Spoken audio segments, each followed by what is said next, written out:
नमस्कार दोस्तों, रेलवे की पाठशाला में आपका स्वागत है। दोस्तों यहाँ पर बहुत बड़ी खुशखबरी जल्द आपको मिल सकती है भारत सरकार की तरफ से, क्योंकि यहाँ पर 8वें वेतन आयोग के गठन की यहाँ पर शुरुआत हो चुकी है, यानी कि होने वाली है। ऐसा यहाँ पर कुछ खबरें यहाँ पर आ रही हैं। चलिए उन्हीं खबरों को यहाँ पर देखते हैं। और 8वां वेतन आयोग जब भी आएगा, कब तक आ सकता है वो भी आपको बताएंगे, और इससे आपकी सैलरी में कितना इंक्रीमेंट हो सकता है आज की इस वीडियो में पूरे यहाँ पर देखने वाले हैं।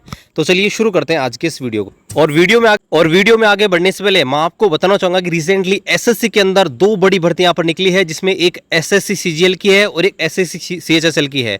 और देखिए, किसी भी एग्जाम को क्रैक करने में जो टेस्ट सीरीज है वो बहुत ज़्यादा इंपॉर्टेंट होती है, क्योंकि जब हम टेस्ट सीरीज लगाते हैं तो इसमें हमको लेटेस्ट जो एग्जाम का पैटर्न है वो पता लगता है, साथ ही प्रीवियस ईयर क्वेश्चन की प्रैक्टिस भी यहाँ पर हो जाती है। तो अभी तक आपने किसी प्रकार की टेस्ट सीरीज परचेज नहीं की है, आप टेक्स्ट बुक की टेस्ट सीरीज यहाँ पर ले सकते हैं, जिसमें एसएससी के 254 से ज़्यादा प्रीवियस ईयर क्वेश्चन में मिल जाएंगे, साथ ही 931 मॉक टेस्ट मिल जाएंगे। इसी प्रकार सीएचएसएल की बात करें तो उसमें 277 प्रीवियस ईयर क्वेश्चन पेपर शामिल है, साथ ही 973 मॉक टेस्ट अवेलेबल है। ये जो सब्सक्रिप्शन है मात्र आपको 466 में मिल जाएगा। आपको हमारा कूपन कोड RK भी इस्तेमाल करना है, इंस्टेंटली आपको 12% का डिस्काउंट मिल जाएगा। तो वीडियो डिस्क्रिप्शन में लिंक दिया है। अभी तक आपने किसी प्रकार की टेस्ट सीरीज परचेज नहीं की है, आप दोस्तों फ्यूचर ऑफिसर सेल है, इसमें ये जो बेनिफिट है इसको आप ले सकते हो, और इतने कम दाम पर टेस्ट सीरीज मिल रही है, इसको आप खरीद सकते हो। तो यहाँ पर आप देखिए दोस्तों, एक वर्तमान पत्रिका है जिसमें यहाँ पर आर्टिकल पब्लिक हुआ है। 8वें वेतन आयोग की तैयारी शुरू, यानी कि 8th पे कमीशन की तैयारी शुरू हो गई है।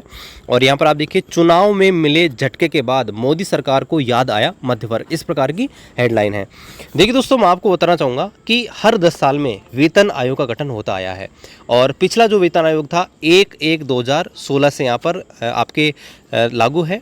और जब भी नया वेतन आयोग आता है, एक फिगमेंट फैक्टर निकाला जाता है, और उस फिगमेंट फैक्टर के आधार पर ही जो मिनिमम बेसिक सैलरी है वो यहाँ पर डिसाइड होती है।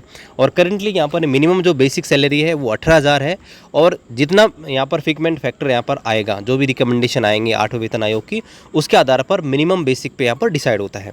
तो यहाँ पर देखिए, यहाँ पर बात हो रही है कि पिछले 10 साल से केंद्र में उनकी बहुमत की सरकार रही है, और ऐसे में यहाँ पर कल्याणकारी योजनाओं और देशवासियों को सीधे सेवाएं प्रदान करने के लिए अतिरिक्त पैसा देने की बजाय राजकोष को मजबूत करने के साथ साथ प्रशासनिक सुधार जैसे साहसी कदम यहाँ पर उठाए गए। इतना ही नहीं, पीएम मोदी ने सरकारी अनुदानों को रेवड़ियों का नाम भी दे दिया।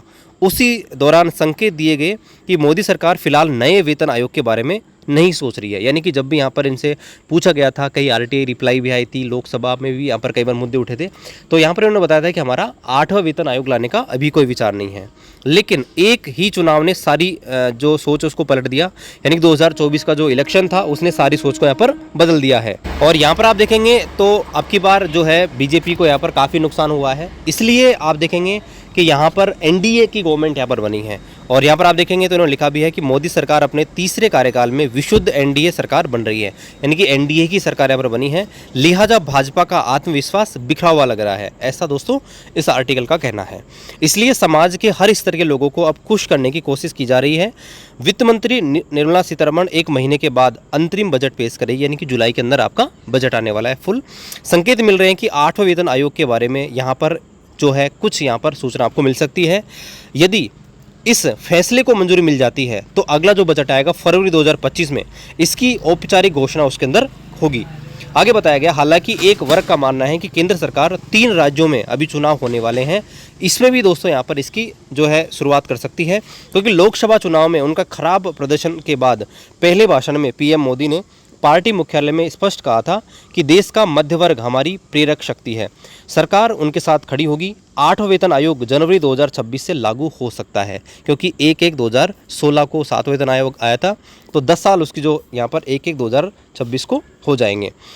यदि ऐसा होता है तो 49 लाख केंद्रीय कर्मचारी हैं और 68 लाख रिटायर कर्मचारी हैं, उनके लिए बड़ी खुशखबरी होगी।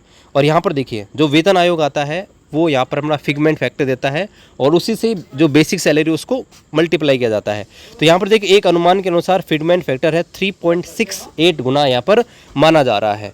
देखिए, अगर यहाँ पर फिगमेंट फैक्टर ऐसा होगा तो यहाँ पर आप देखेंगे तो बेसिक पे 8,000 से बढ़कर 25,000 हो जाएगा। यहाँ पर देखिए गलत लिखा है, क्योंकि 8,000 जो था वो 6ठे वेतन आयोग में था, और ऑलरेडी यहाँ पर जो है 2.57 रखा गया था 2016 के अंदर, इसलिए 2.57 से मल्टीप्लाई किया तो 18,000 बेसिक यहाँ पर मानी गई थी।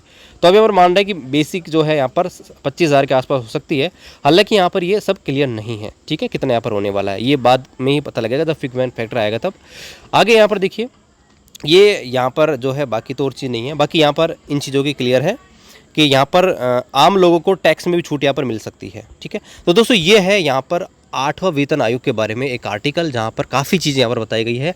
हो सकता है इसका जल्दी यहाँ पर अनाउंसमेंट हो जाए, और अगर ऐसा होता है और नया फिगमेंट फैक्टर यहाँ पर आता है, जो कि यहाँ पर इसमें डिसाइड किया जाता है क्या डीए चल रहा है और क्या यहाँ पर रिकमेंडेशन आते हैं उसके आधार पे, तो 18,000 करंटली यहाँ पर आपका मिनिमम बेसिक पे है। तो अनुमान ये लगाया जा रहा है कि अगर फिगमेंट फैक्टर ने 2 भी रख दिया तो भी आपकी मिनिमम जो बेसिक है 36,000 यहाँ पर हो जाएगी, और इतनी तो करंटली यहाँ पर हो जाएगी, क्योंकि बेसिक और डीए भी अगर मर्ज करोगे तो आपकी जो मिनिमम बेसिक सैलरी है वो 27,000 के आसपास तो वैसे ही हो रही है। और अलग से गवर्नमेंट इसमें क्या फिगमेंट फैक्टर बना के देती है, तो मान के चल सकते हैं कि 30 से 35 मिनिमम बेसिक यहाँ पर हो सकती है 8वें वेतन आयोग में, ठीक है। बाकी देखिए आप क्या सोचते हैं 8वें वेतन आयोग के बारे में, आप कमेंट कर सकते हैं, और क्या अनुमान आप लगा सकते हैं कब आ सकता है, ये देखिए देखने का विषय है। आप कमेंट कर सकते हैं अपने विचार। बाकी चैनल पर आपने चैनल को जरूर सब्सक्राइब कीजिएगा, शेयर कीजिएगा। मिलते हैं अगले वीडियो में, तब तक जय हिंद, वंदे मातरम।